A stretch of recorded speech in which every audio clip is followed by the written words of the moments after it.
ରଜୁରେ ସର୍ପଭ୍ରମ ବା ଦୌଡ଼ିକୁ ଭୁଲରେ ସାପ ବୋଲି ଭାବିବା। ଆଦି ଶଙ୍କରାଚାର୍ଯ୍ୟ ଶ୍ଲୋକାର୍ଦ୍ଧ ମଧ୍ୟରେ ବ୍ରହ୍ମଜ୍ଞାନର ସାରତତ୍ତ୍ୱରେ ବ୍ରହ୍ମସତ୍ ଜଗତ ମିଥ୍ୟା ବୋଲି ଯାହା ପ୍ରକାଶ କରିଛନ୍ତି ତାକୁ ନେଇ ବହୁ ବିଦ୍ୱାନ ବହୁ ଭାବରେ ଆଲୋଚନା କରିଛନ୍ତି। ଶ୍ରୀମତ୍ ଶଙ୍କରାଚାର୍ଯ୍ୟଙ୍କ ପ୍ରବର୍ତ୍ତିତ ଅଦ୍ୱୈତବାଦ ଭଳି ଦ୍ୱୈତବାଦ, ବିଶିଷ୍ଟାଦ୍ୱୈତବାଦ, ଦ୍ୱୈତାଦ୍ୱୈତବାଦ ଆଦି କେତେ ମତବାଦ ସୃଷ୍ଟି ହୋଇଛି। ଶ୍ରୀ ରାମାନୁଜାଚାର୍ଯ୍ୟଙ୍କର ବିଶିଷ୍ଟାଦ୍ୱୈତବାଦ ଅନୁସାରେ ବ୍ରହ୍ମ ସତ୍, ଜଗତ ମଧ୍ୟ ସତ୍। ଏଥିରେ ରଜୁରେ ସର୍ପଭ୍ରମର ଉଦାହରଣ ପ୍ରସଙ୍ଗ ବିଷୟ କୁହାଯାଇଛି। ଦୌଡ଼ିଟା ଦେଖିଦେଲେ ସାପ ବୋଲି ଭୁଲରେ ଭାବି ମନ ଚମକି ଉଠୁଛି ଓ ଭୟଜାତ ହେଉଛି। ପରେ ଭଲ ଭାବରେ ଦେଖିବା ପରେ ଜଣାପଡ଼ୁଛି ଯେ ତାହା ସାପ ନୁହେଁ, ଦୌଡ଼ିଟା। ତାପରେ ମନ ଭୟଶୂନ୍ୟ ଓ ଶାନ୍ତ ହେଲେ ମଧ୍ୟ ଭୟରେ ଗୋଟିଏ ସ୍ପନ୍ଦନ ବା ହୃତ୍କମ୍ପନ କିଛି ସମୟ ପାଇଁ ଅନୁଭୂତ ହୁଏ। ଏହାକୁ ନେଇ ଆଧ୍ୟାତ୍ମିକତାରେ ସଂସ୍କାରର ଉଦାହରଣ ଦିଆଯାଇଛି। କୌଣସି ଅନୁଶୀଳନୀୟ ଧର୍ମ, କର୍ମ ବା ମର୍ମକୁ ନେଇ କିଛି କାଳର ଯେଉଁ ଧାରଣା ମନରେ ଜନ୍ମେ, ସେହି ଧାରଣା ଜନିତ ମନୋଭାବର ଛାପ ବହୁକାଳ ପର୍ଯ୍ୟନ୍ତ ଜୀବରେ ରହିଥାଏ। ଇହକାଳର ଅସତ୍ ଅଭ୍ୟାସ ପରକାଳ ଗତିକୁ ରୁଦ୍ଧ କରିଥାଏ। ଏପରିକି ଜନ୍ମ ହେଲେ ମଧ୍ୟ ତଜ୍ଜନିତ ଧାରଣା ମନରେ ବଦ୍ଧମୂଳ ରହି ଜୀବକୁ ଦୀର୍ଘକାଳ ବଦ୍ଧ କରି ରଖିଥାଏ। ପରେ ସତ୍ ବିଷୟରେ ଧାରଣା ଚିତ୍ତକ୍ଷେତ୍ରରେ ଦୃଢ଼ୀଭୂତ ହେଲେ ମଧ୍ୟ ପୂର୍ବର ବଦ୍ଧ ଧାରଣା ହେତୁ ଅନୁଭବର ଏକ ପ୍ରକାର ମୃଦୁ ଅନୁରଣନ ଅନ୍ତରରେ ଲୀଳାୟିତ ହୋଇଥାଏ। ସତ୍ ବିଷୟରେ ପ୍ରକୃତ ଧାରଣା ଜନ୍ମିଲେ ମଧ୍ୟ ପୂର୍ବାନୁଶୀଳନ ଅସତ୍ ହୋଇଥିଲେ ତାହା କେବେ କେବେ ହୃଦୟରେ ସତ୍ ପରି ପ୍ରତୀତ ବା ପ୍ରତିଫଳିତ ହୋଇ ଉଠେ। ଏହି ପ୍ରତିଫଳନ ବା ପ୍ରତୀତିର ଧାରଣା ନେଇ ତାର ବଶବର୍ତ୍ତୀ ହୋଇ ଅଭ୍ୟାସ ବଳରେ ବଶୀଭୂତ ହେବା ଭଳି ମଣିଷ ଯେଉଁ ମନୋଭାବ ନେଇ ଅଗ୍ରସର ହୋଇ ଚାଲେ ତାର ନାମ ସଂସ୍କାର।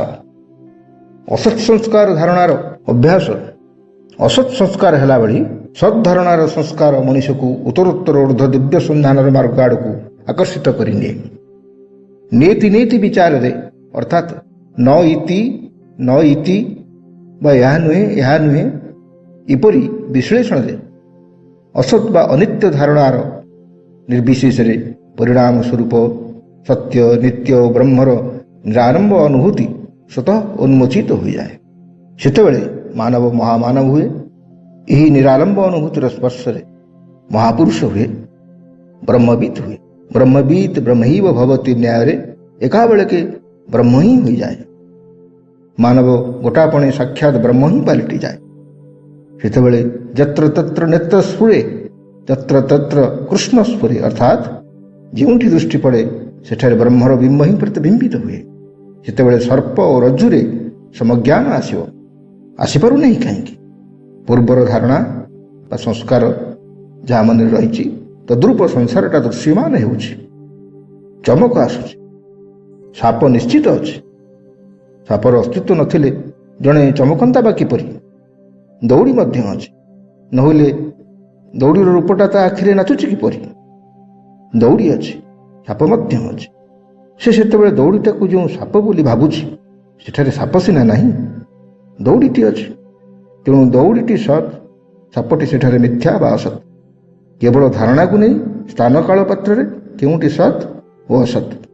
ସ୍ୱପ୍ନ ଦେଖିବା ବେଳେ ଯାହା ସତ୍, ନିଦ ଭାଙ୍ଗିଗଲେ, ସ୍ୱପ୍ନ ଭାଙ୍ଗିଗଲେ ତାହା ହେଲା ଅସତ୍ ବା ମିଥ୍ୟା। ସେହିପରି ମୋହରୂପକ ନିଦ୍ରା ଭାଙ୍ଗିଗଲେ, ପ୍ରକୃତ ଜାଗରଣ ସୃଷ୍ଟି ହେଲେ ଏହି ସତ୍ ପରି ଲାଗୁଥିବା ଜଡ଼ ଜଗତଟା ମିଛ ଆଉ ଅସତ୍ ପରି ଜଣାଯାଉଥିବା ବ୍ରହ୍ମ ହିଁ ସେତେବେଳେ ଏକମାତ୍ର ସତ୍ ବୋଲି ଅନୁଭୂତ ହେବ। ରସ ସାଧନରେ ଶୀର୍ଷସ୍ଥ ପଞ୍ଚରସିକମାନଙ୍କ ମଧ୍ୟରେ ବିଲ୍ୱମଙ୍ଗଳଙ୍କର ଉଦାହରଣ ଏଠାରେ ନିଆଯାଉ। ତାଙ୍କର ପ୍ରାଣପ୍ରିୟା ଚିନ୍ତାମଣିଙ୍କ ପାଖକୁ ସେ ଗଲାବେଳେ ଠିକ୍ ଏହାର ବିପରୀତ ଘଟଣା ଘଟିଥିଲା।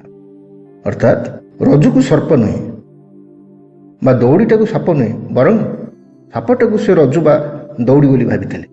ଘରର ଉପର ମହଲାକୁ ଚଢ଼ି ତାଙ୍କ ପ୍ରାଣପ୍ରିୟା ପାଖକୁ ଗଲାବେଳେ ଗୋଟିଏ ବିରାଟକାୟ ସର୍ପକୁ ଦୌଡ଼ି ବୋଲି ଭାବି ତା ସାହାଯ୍ୟରେ ଉପରକୁ ଉଠି ଗୃହ ମଧ୍ୟକୁ ପ୍ରବେଶ କରିଥିଲେ ବିଲ୍ୱମଙ୍ଗଳ। ସାପଟି ଉପର ମହଲାର କୌଣସି ଏକ ଗବାକ୍ଷର ବା ଝରକାର ରେଲିଂ ବା ଅନ୍ୟ କେଉଁଥିରେ ଏପରି ଭାବରେ ଜୋରରେ ଗୁଡ଼େଇ ହୋଇ ରହିଥିଲା ଯେ ସେ ଅକଳେଶରେ ତାକୁ ଧରି ଚଢ଼ି ଉପରକୁ ଉଠିଲା ବେଳେ ତାକୁ ଏକ ଦଉଡ଼ି ବ୍ୟତୀତ ସାପ ବୋଲି କେବେ ହେଲେ ଭାବିନଥିଲେ। ବିଲ୍ୱମଙ୍ଗଳ ଏହିପରି ସେଠାରେ ସେ ରଜ୍ଜୁ ବା ଦଉଡ଼ିଟାକୁ ସାପ ବୋଲି କେବେ ଭାବିନଥିଲେ। ଏକଥା ତାଙ୍କ କଳ୍ପନାକୁ ମଧ୍ୟ କେବେ ଆସିନଥିଲା। ବରଂ ସାପଟାକୁ ଦଉଡ଼ି ବୋଲି ଭାବିଥିଲେ। ସେହି ଏକା କଥା। ଗୋଟିଏକୁ ଆଉ ଗୋଟିଏ ବୋଲି ଭାବିବା ଭଲ ଭାବରେ ନିରୀକ୍ଷଣ କଲେ ବା ଠିକ୍ କରି ଦେଖିଲେ ସତ୍ୟଟା ବା ସ୍ୱାଭାବିକ ସ୍ଥିତିଟା ସ୍ପଷ୍ଟ ହୋଇଯାଏ। ପୂର୍ବର ଭୁଲ ବା ଭ୍ରାନ୍ତି କଟିଯାଏ, ଧାରଣା ବଦଳିଯାଏ। କେବଳ ଏହି ଧାରଣାକୁ ନେଇ ଯାହା କିଛି ଲୀଳା, ତାହାକୁ ହିଁ ନେଇ କେଉଁଠି ସତ୍ କେଉଁଠି ଅସତ୍, ଏହି ସତ୍ ଓ ଅସତର ଉଦ୍ଘାଟନକୁ ନେଇ କାହାର ଜୀବନର ଗତିପଥ ପରିବର୍ତ୍ତିତ ହୋଇଯାଇ ଦିବ୍ୟ ଉନ୍ମୁଖୀ ହୋଇଯାଏ। ଏହାର ଉଦାହରଣ ହେଉଛନ୍ତି ଏହି ବିଲ୍ୱମଙ୍ଗଳ ଏବଂ ଆଉ ଜଣେ ମଧ୍ୟ ହେଉଛନ୍ତି ତୁଳସୀ ଦାସ। ଏହିଭଳି ଦୁର୍ଲଭ ଘଟଣା ଚକ୍ରରେ ରତ୍ନାବତୀ ତୁଳସୀ ଦାସକୁ ଓ ଚିନ୍ତାମଣି ବିଲ୍ୱମଙ୍ଗଳଙ୍କୁ ତତ୍କ୍ଷଣାତ୍ ଅସତରୁ ସତ୍ ଆଡ଼କୁ ଟାଣି ନେଇ ପାରିଥିଲେ।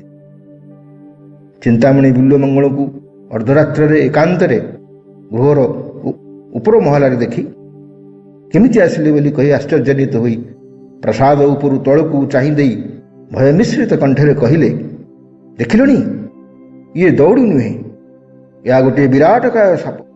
ଏଥିରେ ଉଭୟ ଚମକି ପଡ଼ିବା ପରେ ପ୍ରେମିକାଙ୍କର ଚିତ୍କାର ସଙ୍ଗେ ପ୍ରେମିକ ବିଲ୍ୱମଙ୍ଗଳକୁ ଏକ ଚମତ୍କାର ପ୍ରଶ୍ନ, ତମେ ଏହି ପୁତିଗନ୍ଧମୟ କାମିନୀ ଶରୀର ପାଇଁ ଗୋଟା ଏତେ ବଡ଼ ସାପଟାକୁ ଦଉଡ଼ି ଭାବି ତା ସାହାଯ୍ୟରେ ଚଢ଼ି ଉପର ମହଲାକୁ ମୋ ପାଖକୁ ଆସିପାରିଲ? ଏଠି ତମ ବ୍ୟାକୁଳତା। ଏଇଥିରୁ ଅତି ସାମାନ୍ୟତମ ଭାବରେ ଯଦି ତମେ ଭଗବାନଙ୍କ ପାଇଁ ବ୍ୟାକୁଳ ହୁଅନ୍ତ, ତେବେ କେବେଠାରୁ ତୁମେ ଶ୍ରୀ ଭଗବାନଙ୍କୁ ବା ପରମ ବ୍ରହ୍ମଙ୍କୁ ସାକ୍ଷାତକାର କରି ସାରନ୍ତଣି। ଏଇଥିରୁ କାଣିଚାଏ ଯେ ତୁମେ ଭଗବାନ ପ୍ରତି ଉନ୍ମୁଖ ହୁଅନ୍ତ, କେବେଠାରୁ ତାଙ୍କର ଦର୍ଶନ ଲାଭ କରିପାରନ୍ତଣି। ଏତିକି କଥା ତାଙ୍କ ଜୀବନର ଗତିପଥକୁ ପରିବର୍ତ୍ତିତ କରିଦେଲା। ତାପରେ ସେ ସତ୍ୟ ଅନୁସନ୍ଧାନରେ ଏହାର ଅନୁଭବ ନିମିତ୍ତ ଅଗ୍ରସର ହେଲେ। ତାପରଠାରୁ ପଛକୁ ଚାହିଁନାହାନ୍ତି ବ୍ରହ୍ମ ସାକ୍ଷାତକାର ଲାଭ ହେବା ପର୍ଯ୍ୟନ୍ତ। ତାପରେ ସେ ଦିବ୍ୟ ଅନୁଭୂତି ଲାଭ ପୂର୍ବକ ବ୍ରହ୍ମଜ୍ଞାନ ଅର୍ଜନ କରିଥିଲେ।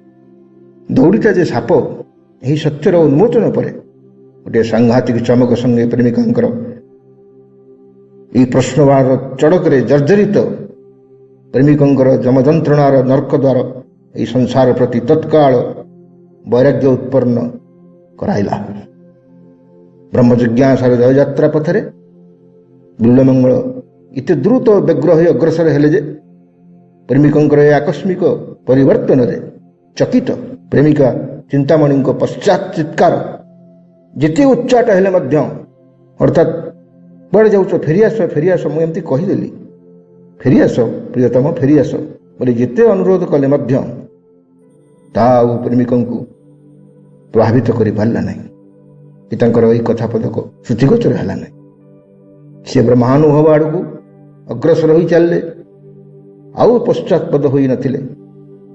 ଅସତ ବା ମିଥ୍ୟାର ଜଗତ ଉପରେ ନିତ୍ୟ ଓ ସତ୍ୟ ବ୍ରହ୍ମର ଜୟ ଜୟକାର ଘୋଷିତ ହୋଇଥିଲା।